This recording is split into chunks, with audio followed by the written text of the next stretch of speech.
เอซี่ห้องเหตุการณ์ของสามีพัดตายแอบแยบอยู่บ่อยู่กับบ่แล่นบ่ทำงานกันเลยต้องได้เอิ้นสร้างมาแปลงให้เบิดไปประมาณ$45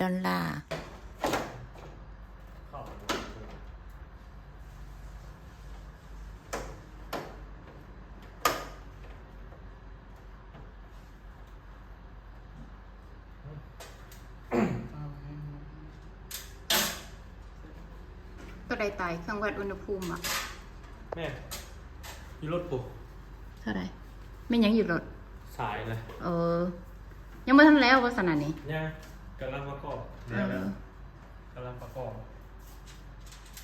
เปลี่ยนเด็ด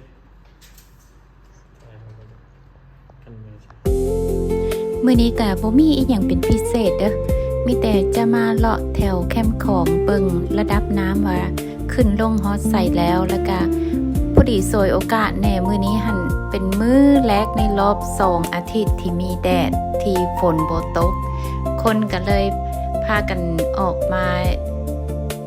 เลาะลิ้น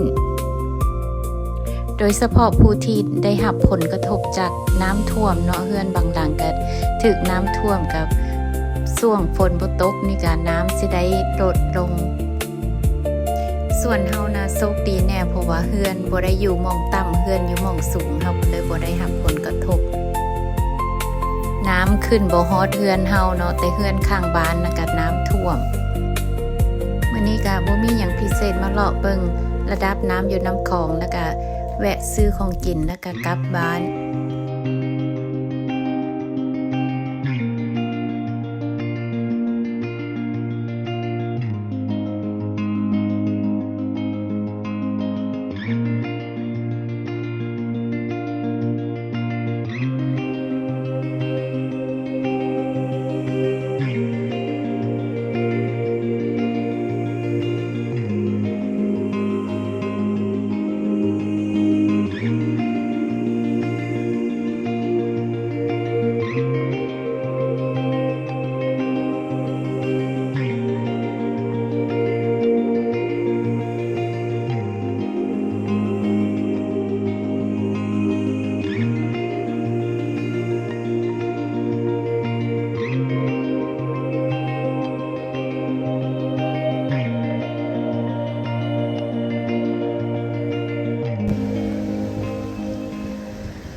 น้ำเจ้าเอ้ยน้ำขึ้นน้ำขึ้น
บ่มีรถกันย่างเอาวะแล้วมื้อหน้าสิไปหาบเอาโอเคเริ่มกัน